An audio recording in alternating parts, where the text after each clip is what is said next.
Good morning, everyone. Good morning sir. Good morning sir. Good morning, थोड़ा sir. response तेज दीजिए. Is everyone there? Yes, sir. Good morning, Yes, sir. sir. Yes, sir. Okay. So in the last class, we have rebrushed the following things, and the this presentation is visible to everyone. Yes, sir. Yes, sir. Okay. So in your MSc2, this whole unit will be coming, and the a little bit of topics which have been left would get covered while we will be discussing with the help of this presentation. Some other information which we cannot get from book has also been covered in this presentation. So I will be sharing it in your student group as well. ठीक है? Yes, sir. Yes, sir. Yes sir. और आप लोगों को शायद second tutorial भी कल circulate हो गया है. It has been given to you all, yes sir. right? Yeah. Okay. So the presentation is visible to everyone. Yes, sir. Yes, sir. Okay, so we are starting. I think up till here we have discussed and mm,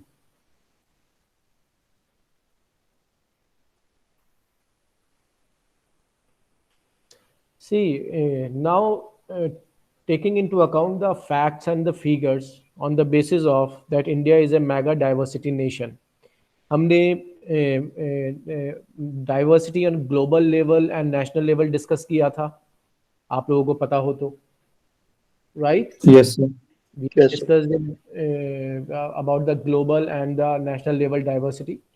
In addition to those information, in regard to facts and figures, there is some other information which has been added in this presentation.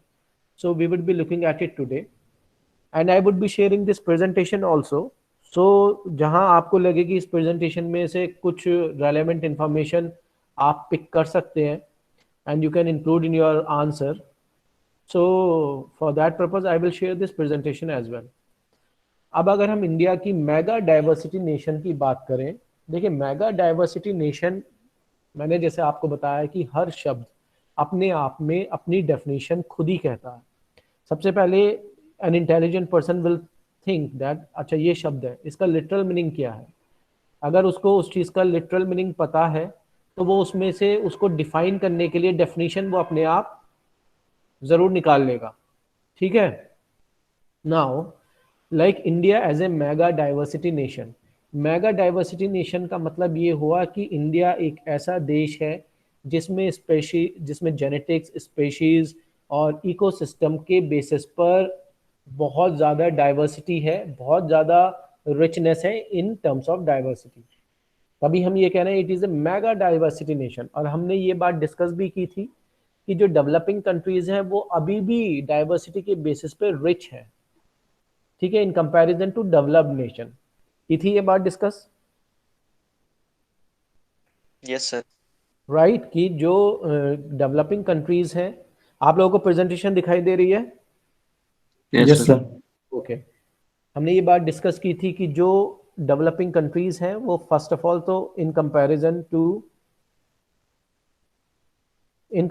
Developed countries they are highly rich in biodiversity, that is on the basis of genetics और species और ecosystem. उसके दो कारण हैं. पहली कारण तो ये है कि वो डेवलपिंग है, उन्होंने उनको एक्सप्लॉइट इतना नहीं करा जितना डेवलप्ड कंट्रीज ने अपने तरक्की के चक्कर में उनको यूज के साथ साथ मिसयूज भी किया है.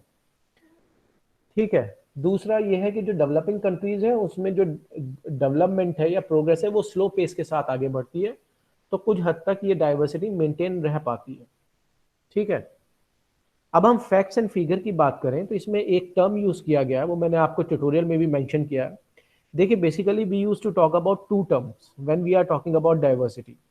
One is endangered species and second is endemism species. मेरी आवाज आ रही है आप सब लोगों को? Yes sir. Yes, okay. sir.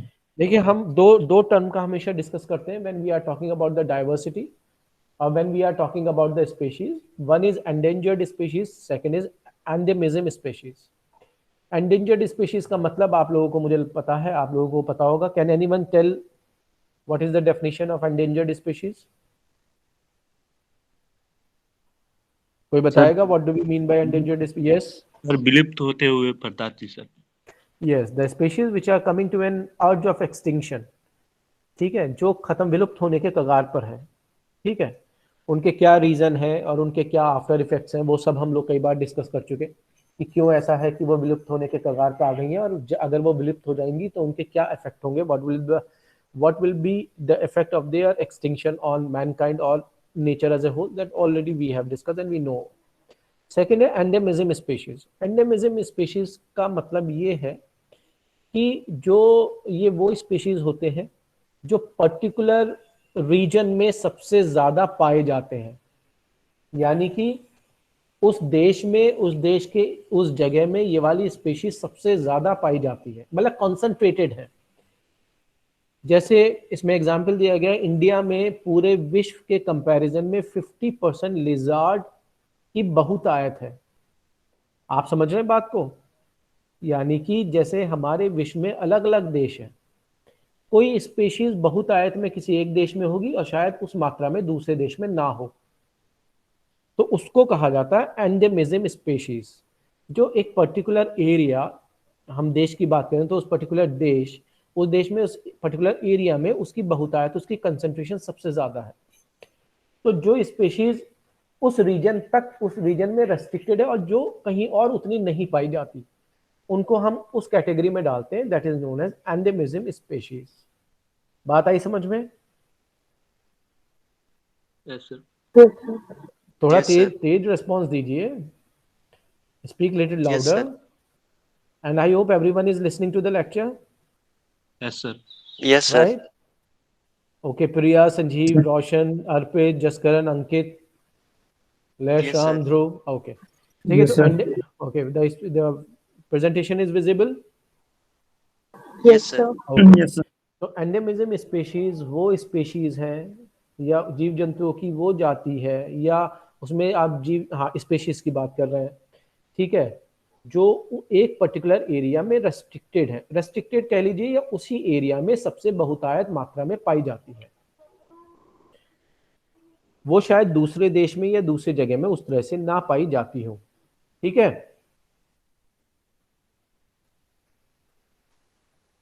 आई बात समझ में? Yes, sir. Right, okay.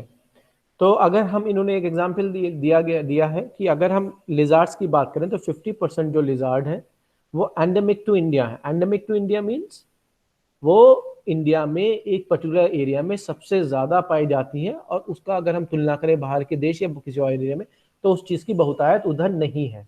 ऐसे ही दूसरे देशों में कुछ ऐसी स्पीशीज हो सकती हो जो इंडिया में ना हो, उनका रेस्ट्रिक्शन उन्हीं पर्टिकुलर एरियाज में हो, तो वो उस देश के लिए वो एंडेमिज्म स्पीशीज होगी। या पूरे विश्व में भी हम कह सकते हैं this is an endemism species which is related to particular area of this country, ठीक है। जवाब दीजिए, बात आई समझ में? Yes, sir. Yes? Yes, sir. Yes, sir. क्या आई समझ में, बताइए। What do we mean by endemism species? बोलिए। सर स्पीशीज जो सर एक पर्टिकुलर एरिया में ही सर रिस्ट्रिक्टेड होती है सर, वो वहीं उसी पर्टिकुलर एरिया में ही पाई जाती है सर। हाँ, वो उस एरिया में रेस्ट्रिक्टेड है या उस एरिया में उसकी बहुतायत है, उसका नंबर सबसे ज़्यादा है in comparison to its presence to some other areas. ऐसा नहीं है कि लिजार्ड जो छिपकली हैं वो कहीं और नहीं होती, ये इंडिया में ही होती हैं, but they are in maximum quantity restricted to this particular area of India, so that becomes an endemism species for this region, ठीक है। उसके बाद हम इंडिया की बात करें कि इंडिया एक मेगा डाइवर्सिटी नेशन है। जब आप मेगा डाइवर्सिटी नेशन कहते हैं तो आप एक फैक्ट और फिगर भी देते हैं कि हमारे कैसा है मेगा डाइवर्सिटी। देखिए इस तरीके से हमारे यहाँ 5000 स्पेशीज फ्लावरिंग प्लांट्स की हैं, 166 स्पेशीज क्रॉपिंग प्लांट्स की हैं, 320 स्पेशीज जो है wild relatives of cultivated crops की हैं, ठीक है। तो हमें कुछ फिगर्स भी देने होते हैं। अगर हम ये कहें डिस्कशन में कि इंडिया मेगा डाइवर्सिटी नेशन है, तो वो दूसरा पूछे कि मेगा डाइवर्सिटी किस बिहाफ पर, तो हम ये कह सकते हैं देखिए हमारे यहाँ 5000 स्पेशीज जो है प्लांट्स की है, 166 स्पेशीज क्रॉपिंग प्लांट्स की है, 320 species wild relative cultivated crops की है, ठीक है। और हमारा जो कोस्ट लाइन एरिया है वो 7500 किलोमीटर तक का है, जिसमें पूरी की पूरी रिच बायोडाइवर्सिटी है। 340 स्पेशीज हमारी कोरल्स की हैं, कोरल रीफ मैंने आपको बताया था, जो समुद्र के नीचे कैल्शियम कार्बोनेट्स के जरिए बनती हैं, ठीक है, और उनका यूज जो है that is in multiple. 93 major wetlands हैं हमारे यहाँ, लार्ज फॉरेस्ट कवर है। तो ये सारे फैक्ट हमें, अगर हम आंसर भी लिख रहे हैं या डिस्कशन भी कर रहे हैं, तो ये हम डाटा फैक्ट दे सकते हैं कि हिंदुस्तान, भारत जो है इनकम, दूसरा नेशन भी होगा मेगा डाइवर्सिटी, शायद उन नेशन में भी कुछ चीजें ऐसी हों जो दूसरों की तुलना में, जब वो अपने नेशन को डिफाइन करे, अमेरिका है, अमेरिका डिफाइन करे America is a mega diversity nation, तो they may give some facts and figures. ऐसे अगर हम भारत की बात करें कि भारत एक मेगा डाइवर्सिटी नेशन है, वो इस वजह से है, ठीक है, कि ये कुछ फैक्ट्स हैं जिन्हें आप लिख सकते हैं। ठीक है, बात आई समझ में? Right? Yes yes sir. Sir. अब देखिए इसमें ये भी शो किया गया है एंडेमिज्म इन इंडियाज बायोडाइवर्सिटी। देखिए इसमें ये दिखाया गया है कि जैसे रेप्टाइल की बात करें, जो हमने छिपकलियों की बात करी है, India is a region of endemism species of lizard, India is a region of endemism species of mammals, amphibians, plants and birds. ठीक है, और देशों की तुलना में इनकी जो परसेंटेज है वो ज़्यादा है, that's why they are termed as endemism species of India's biodiversity. Figure देखा? Yes sir. Yes sir. बात आई समझ में? Yes? Yes sir. Yes, sir. Response दीजिए, don't just sit physically, use your tongue and mouth. ठीक है, yes sir. Response या Yes, sir. देखिए, Yes, अगर अब हमने ग्लोबल डाइवर्सिटी पे भी डिस्कशन किया है, अगर हम फिर से, because I have added all the slides in that, तो ग्लोबल डाइवर्सिटी में भी हम और फैक्ट्स एंड फिगर्स हम मेंशन कर सकते हैं कि आज के समय में पूरे विश्व में 1.9 मिलियन स्पीशीज हैं जिनके बारे में मानव जानता है, इंसान जानता है। 0 से 30 मिलियन इंसेक्ट्स की वैरायटी है, 5 से 10 मिलियन बैक्टीरियाज की स्पीशीज हैं, 1.5 मिलियन फंगाई है, 1 मिलियन माइट्स हैं। प्लांट्स की जो इन्होंने डाइवर्सिफिकेशन दिया है that is more than 3 lakhs। ठीक है, एनिमल्स की नियरली अबाउट 1 करोड़ से ऊपर इन्होंने मेंशन किया है। तो ग्लोबल डाइवर्सिटी में भी आपको, global diversity means that the world is full of, it is rich in diversity. उसमें और चीजों के साथ अगर आपको फैक्ट्स देने, you can write them up.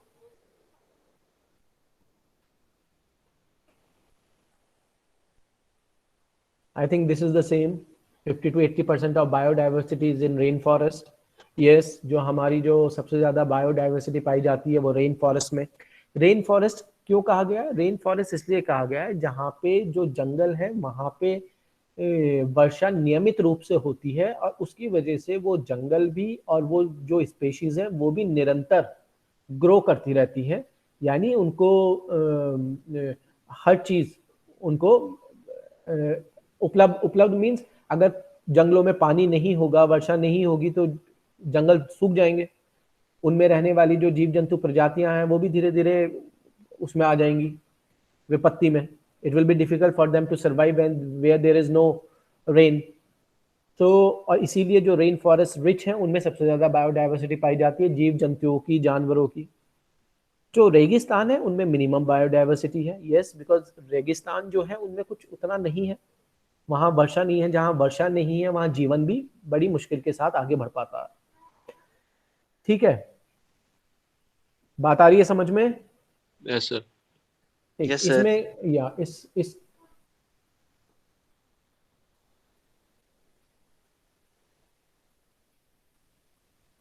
Okay, presentation दिख रही है सबको? Yes, sir. Visible to everyone? Yes sir. Biodiversity at national level, अगर इस पे भी हम, we have already talked, but few more facts that India is, comparison करें अलग अलग कंट्रीज का, तो इंडिया जो है 12वें नंबर पे आती है। It comes on 12th number and it is one of the 12th mega diversities countries of the world. पूरे विश्व का 2.4% land area, according to 7 to 8% of the species of the world. ये 10th place पे आती है plant rich countries में। 11th plant rich countries, पौधे ये सब जो है। 11th नंबर पे आती है एंडेमिक स्पीशीज। 6th नंबर पे आती है सेंटर ऑफ डाइवर्सिटी। ठीक है, तो ये कुछ फिगर्स दिए हैं कि इसमें हमारे देश में फॉरेस्ट और एनवायरनमेंट के रिकॉर्ड में प्लांट्स की प्रजातियां, मैमल्स की प्रजातियां, एंडेमिक स्पीशीज की प्रजातियां, प्लांट्स की, कोरल्स की प्रजातियां इतनी हैं। तो these are some of the facts and figures. ये कुछ region, I hope the slide is visible to you all.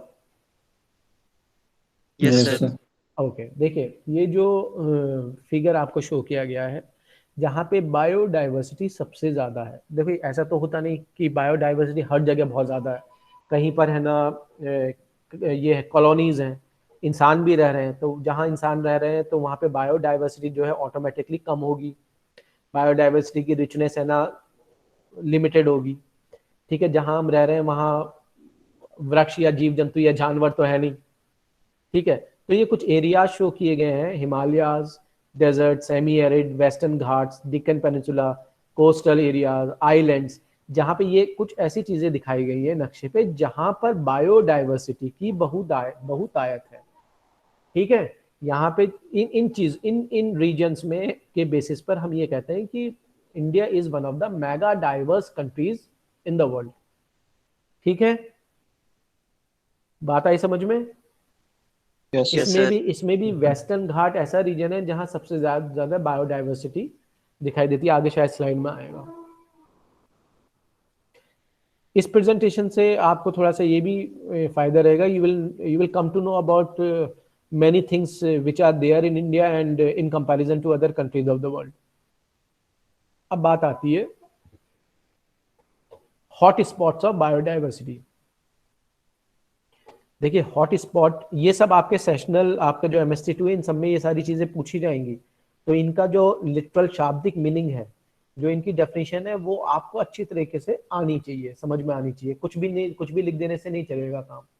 देखिए जब हम कहते हैं हॉट स्पॉट्स ऑफ बायोडाइवर्सिटी, इसका मतलब यह है कि जो हमारे बायोडाइवर्स रीजन है, ठीक है, वो हॉट स्पॉट इसलिए हैं क्योंकि they are under threat due to certain activities of mankind. When certain, जैसे हम ये कहते हैं this is red zone area, अभी कोरोना चल रहा है तो हम ये कहते हैं, हम उसकी बाउंड्री कर देते हैं कि nobody can make an entry and nobody can exit from here, तो उसको हम रेड जोन बोल देते हैं, या जो भी टर्म आप यूज करना चाहें। ठीक है, तो हॉट स्पॉट भी हम यही कह रहे हैं कि that region which is very rich in biodiversity but it is under threat means इसके सर्वाइवल में इसको कठिनाई आ रही है, ये अंडर थ्रेट है। It needs to be protected, it needs to be looked at, it needs to be saved. And why it is under threat? It's obvious, it is due to the idiotic activities of the mankind, because of the greedy nature of the mankind to use things because to satisfy oneself. ठीक है ना, देखिए महत्वाकांक्षाओं का कहीं कोई अंत नहीं है। इंसान चाहे तो कम में भी गुजारा कर लेता है, ज्यादा में भी, लेकिन वही बात है, मानव के साथ, इंसान के साथ साथ लालच उसका पैरेलल जुड़ा हुआ है। आकार शरीर का और मस्तिष्क का आकार बहुत छोटा है, लेकिन उसी शरीर और मस्तिष्क से उसके लालच का आकार बहुत बड़ा है। ठीक है, आज भी जो ये कोरोना फैला है, ये भगवान ने नहीं फैलाया, नेचर ने नहीं फैलाया, it has been developed by mankind to destroy some other mankind, right? Yes, sir. है ना? Yes, sir. हम ह्यूमन नेचर सिर्फ ये है कि हम हर चीज के लिए दूसरे की तरफ फिंगर पॉइंट आउट कर देते हैं। ठीक है, लेकिन कहीं हम देखेंगे कि हम भी, खैर मैं अपने आप को काउंट नहीं करूंगा, that I too belong to that category of people, because it's been around more than 35 years that I am trying to build up my personality, and in the same way I want you to become a proper citizen of India or the nation or the world. इस चीज पे मत देखिए दुनिया क्या कर रही है, इस चीज पे बिल्कुल भी मत देखिए कि दूसरा क्या कर रहा है। It will always bring a feeling of comparison and a feeling of dissatisfaction. ठीक है, वो ये कर रहा है, मैं क्यों नहीं कर सकता, वो ये, आप अपना डिसाइड कीजिए कि आपको क्या करना है और आपको उन चीजों को किस तरह से करना है। आपको करप्शन करना है, आपको दूसरे का अहित करना है, दूसरे के लिए इल फीलिंग रखनी है, और एंड ऑफ द डे इससे फायदा कुछ नहीं निकलता। एंड ऑफ द डे हर इंसान को वही मिलता है जिसके लिए उसने पॉजिटिव एफर्ट किए होते हैं। आ रही है बात समझ में? Yes, sir. तो यस सर। तो गंदे खराब लोगों के साथ साथ अच्छे लोगों की भी दुनिया में जरूरत है, और अच्छे लोग दूसरों की वजह से अच्छे नहीं बनते, उनका स्वभाव, उनको अपना जीवन उसी तरीके से जीना होता है, कुछ एथिक्स के साथ, कुछ मॉरल वैल्यूज के साथ, तो वो उसी तरीके से जीते हैं, और इसमें कहीं असंतुष्ट होने की जरूरत नहीं है। अगर आपके पास कम पैसे हैं, हार्डली मैटर्स, ठीक है। जब आप अच्छे रास्ते पे चलेंगे तो आपके जीवन में कहीं ना कहीं कुछ सहयोग पॉजिटिव हमेशा गॉड की तरफ से या आपके अच्छे एफर्ट्स की वजह से आता जाएगा।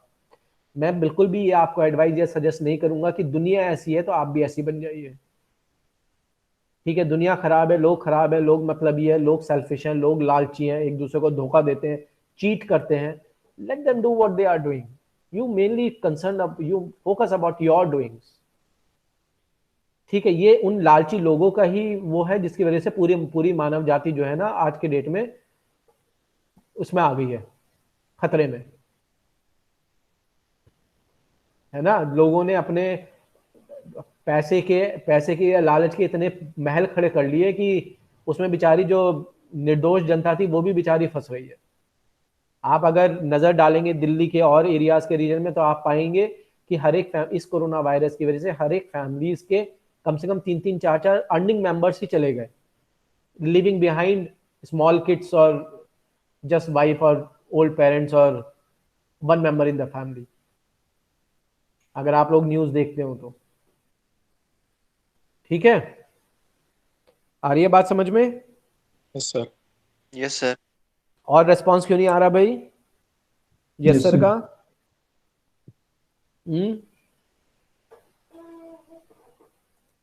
यस सर तो बोल सकते हैं, कोई बात अगर अच्छी चर्चा चल रही है। संजीव, जसकरण, यशमणि, ध्रुव, धीरज, रोशन, गुरसिमरनजीत, आदित्य, दीपक, अतीक, ऋतिक, नवनीत, मीर, सीमा, साजिद, मानस, सब हैं? Are you there in the class? Yes sir. Yes, Yes, sir. sir. Yes sir. Yes, ठीक sir. है, ठीक है। तो ये जो हॉट स्पॉट है, हॉट स्पॉट का मतलब यही है कि अभी तो मानव जाति के कॉलोनीज भी हॉट स्पॉट हो गए हैं। We all are also under threat due to this corona virus, right? So anyhow, Yes, sir. when we are talking about the hot spot of biodiversity, we can say that it is a biogeographic region जो that is under threat, और उसमें reason भी है from humans. This rich biodiversity is under threat because of humans. And आज की देश में भी human are also in under threat because of some stupid humans. मानव जाति में भी इंसान दूसरे इंसानों की वजह से ही अंडर थ्रेट में आ गया। तो एक समय में हम ये भी कहेंगे hot spot of mankind. Anyhow, so hot spot of biodiversity means the region of biodiversity which is under threat due to mankind. Hot spot उनको कहा जाता है, उन रीजन को कहा जाता है जो बहुत रिच है बायोडाइवर्सिटी में, जो हाई स्पेशीज जो एग्जिबिट करते हैं हाई स्पेशीज रिचनेस और एंडेमिज्म स्पेशीज की, but they are under threat due to activities of mankind. So we call them hot spots of biodiversity. कुछ फिगर में भी इस तरह से शो किया गया है biodiversity hotspot. When I will share you the PPT you can have a look of it.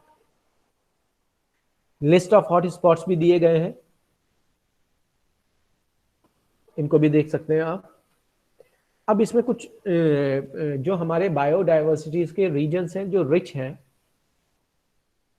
उनकी थोड़ी सी चर्चा की गई है उस लिस्ट के अकॉर्डिंग। जो लिस्ट ये है, अगर हम ईस्टर्न हिमालयाज की बात करें तो उसमें हमारे पास जो है वो 35,000 recorded flora endemic to Himalayas, यानी कि 35,000 के लगभग फ्लोरा हमारे पास हिमालय रीजन में है। यस, हिमालय रीजन जो है वो बहुत ज़्यादा रिच है इन क्या कहते हैं उन पौधों की प्रजातियों के लिए जो मानव जाति आज के डेट में उनको जानता भी नहीं है, ठीक है। ऐसी बहुमूल्य क्या कहते हैं औषधियों के पौधे और बीमारियों के इलाज के पौधे और प्रजातियां पौधों की वहां पाई जाती हैं हिमालय रीजन में। सिक्किम के रीजन में 4,250 स्पीशीज हैं। तो ये जो रीजन है ये सारा आता है ईस्टर्न हिमालयाज की तरफ। ठीक है, तो आप जब बायोडाइवर्सिटी की अकॉर्डिंग टू रीजन बात करेंगे तो आप ये सारा डाटा भी, ये सारी चीज भी मेंशन कर सकते हैं in conversation. It has been put up in this presentation. दूसरा है वेस्टर्न घाट. वेस्टर्न घाट्स हमारे हिंदुस्तान का एक वो रीजन है जिसमें सबसे ज्यादा, that is the most rich in biodiversity. उसमें जो जंगलात की जो स्क्वायर किलोमीटर एरिया है वो 17,000 square kilometre strip of forest है. 20% एवरग्रीन फॉरेस्ट का एरिया है. 4 स्टेट्स उससे जुड़े हुए हैं जिनकी रोजमर्रा की काफी सारी चीजें इस चीज पे डिपेंड होती हैं. 40% एंडेमिक प्लांट्स की प्रजातियां हैं. 62% एम्बीबियंस की प्रजातियां, 50% लिजार्ड्स की हैं. ठीक है, बट वेस्टर्न घाट आज it is an alarming threat, क्योंकि जहां पे भी इंसान को ये दिखाई, या कंपनीज को, या गवर्नमेंट को ये दिखाई देता है उस रीजन में सबसे ज्यादा ये चीज पाई जाती है, या पाई जा रही है, या दिखी है, उसका एक्सप्लोरेशन मिसयूज बहुत तेज रफ्तार से शुरू हो जाता है. इंडो बर्मा बॉर्डर के कुछ है कि यहाँ पे 3,500 स्पेशीज ऑफ प्लांट्स हैं, 1260 स्पेशीज ऑफ बर्ड्स हैं, 430 स्पेशीज ऑफ मैमल्स हैं, और कई सारे स्टेट्स जो हैं, मणिपुर, मिजोरम, त्रिपुरा, मेघालय, नागालैंड, साउथ असम, ये इस रीजन के साथ जुड़े हुए हैं, जिनकी रोजमर्रा की आवश्यकताएं यहाँ से इस बायोडाइवर्स रीजन से वो होती है, पूर्ति होती है. ये सब हॉट स्पॉट्स हैं. These are western Ghats, Indo Burma, these are hot spots of biodiversity, जहां पर जो ये वो रीजन है जहां पे बायोडाइवर्सिटी की रिचनेस है, but they are under threat due to human activities. So when you are talking about hot spots, you can give these examples of Eastern Himalaya, example of Western Ghats, example of Indo-Burma region. ठीक है, इतनी बात समझ में आई? Yes, sir. Okay, अब अगर हम threat of biodiversity की बात करें तो देखिए उसके दो वो हैं. एक है नेचुरल कॉज और एक है ये एंथ्रोपोजेनिक कॉजेस. नेचुरल कॉज तो हम ये कह सकते हैं जो प्राकृतिक आपदा है. एंथ्रोपोजेनिक कॉज जैसा कि इसमें poaching, loss of habitat, pollution, global warming, यानी एंथ्रोपोजेनिक कॉजेज में, इस एंथ्रोपोजेनिक कॉजेज के बजाय आप ये भी लिख सकते हैं ड्यू टू, वो है नेचुरल कॉज, और that is due to activities of mankind. जो मानव जाति ने जिस तरीके से अपनी एक्टिविटीज करी हैं, चाहे वो प्रदूषण की हो, चाहे वो इलीगल किलिंग ऑफ एनिमल्स हो जो एंडेंजर्ड स्पीशीज हैं, उनका व्यापार हो, जंगलों का खत्म करना हो, उनकी वजह से जो थ्रेट आई है बायोडाइवर्सिटी पे, उनको एक वो कॉज है, वो नेचुरल कॉज नहीं है, वो मानव जाति का क्या धरा है. ठीक है, अगर आपकी ग्लोबल वार्मिंग है, that is the reason is because of human beings, and it will lead to the threat of biodiversity. हम इस चीज को डिस्कस कर चुके हैं कि बहुत सी प्रजातियों को एक अनुकूल वातावरण, एक अनुकूल मौसम, एक अनुकूल रहने की जगह चाहिए होती है. उस पे भी अगर मानव जाति अधिकार कर लेती है, उन स्पेशीज को मारने लग जाती है, उनका इलीगल व्यापार करने लग जाती है, ठीक है, वहां प्रदूषण फैला देती है, ठीक है, चाहे वो इंडस्ट्रीज अपना वेस्ट वहां पे डालती हो, ये जो भी है, उनसे क्या होगा, that is a direct threat to the biodiversity. ये खतरा तो जो नेचुरल आपदाएं हैं, जो प्राकृतिक आपदाएं हैं, उनसे भी ज्यादा खतरनाक है. बात आ रही है समझ में? Yes, sir. तो थ्रेट ऑफ बायोडाइवर्सिटी Yes, है, sir. उसके दो रीजन है. पहले है प्राकृतिक, दूसरा है अप्राकृतिक. प्राकृतिक में है नेचुरल कॉजेस, दूसरे में है जो मानव जाति ने किया है. ठीक है,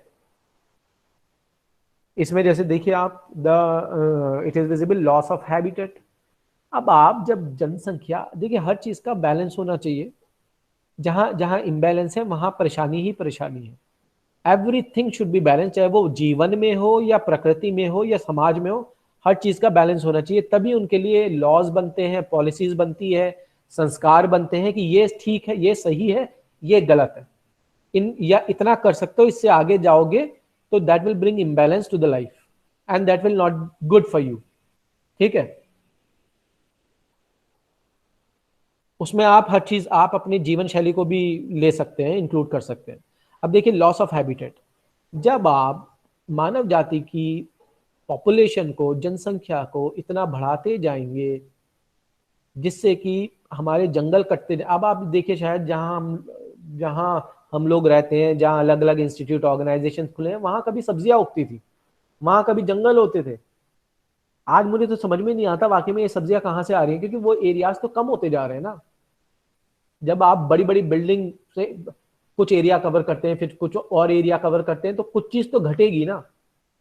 और जो चीज घट रही है वो उसे कहीं और जगह तो है नहीं कि उस चीज को वहां उगाया जा सके।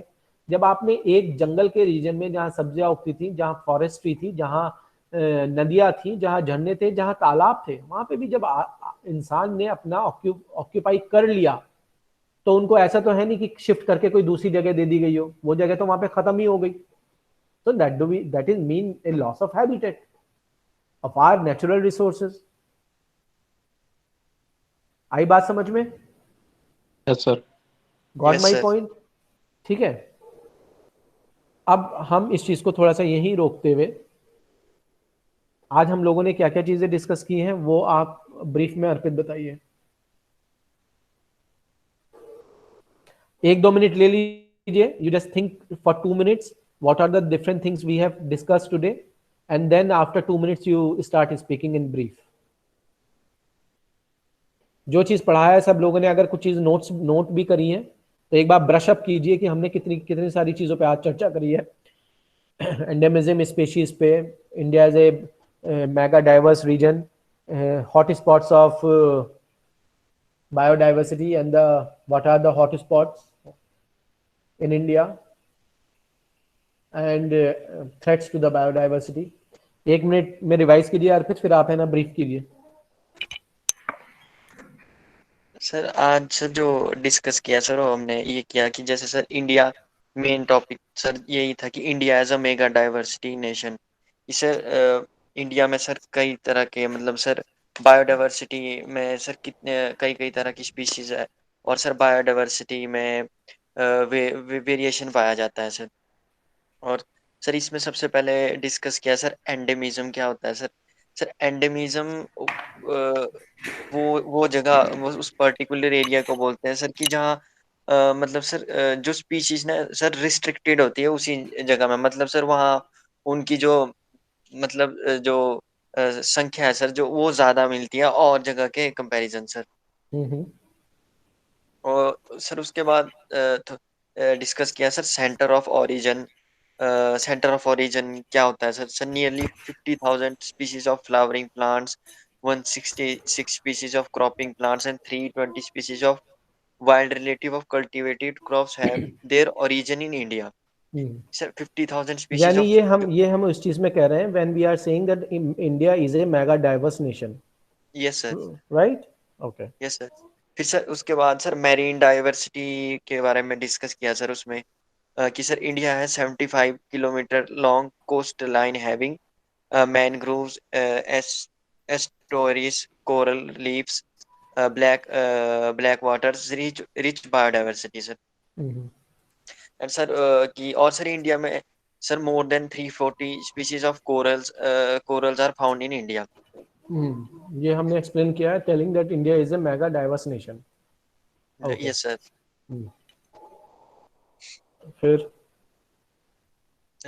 फिर सर उसके बाद सर कुछ फैक्ट डिस्कस किए थे कि sir 50 to 80% of biodiversity is in rain forest sir. जो इंडिया में है सर, जो 50 to 80% बायोडाइवर्सिटी रेन फॉरेस्ट में मिलता है सर। हाँ, नहीं तो हमने किन किन पॉइंट्स को डिस्कस किया, ये तो उन पॉइंट्स के अंदर की जानकारी हो गई। हमने बेसिकली आज किन किन पॉइंट्स को डिस्कस किया है ब्रॉडली, अगर हम बात करें तो हमने किन किन चीजों पे आज चर्चा की है? Sir India as a mega diversity nation, और सर उसके बाद biodiversity at national level sir, कि नेशनल लेवल पे कितना बायोडाइवर्सिटी होता है सर। ओके। और सर उसके बाद sir geographical regions of India देखा कि कहाँ का जोन में क्या क्या मिलता है सर। कितनी बायोडाइवर्सिटी कहाँ है सर, ये कहाँ ट्रांस हिमालय है, कहाँ हिमालय है, कहाँ डेजर्ट है, कहाँ सर कोस्टल एरिया, कहाँ आइलैंड मिलते हैं सर नेशनल इंडिया में।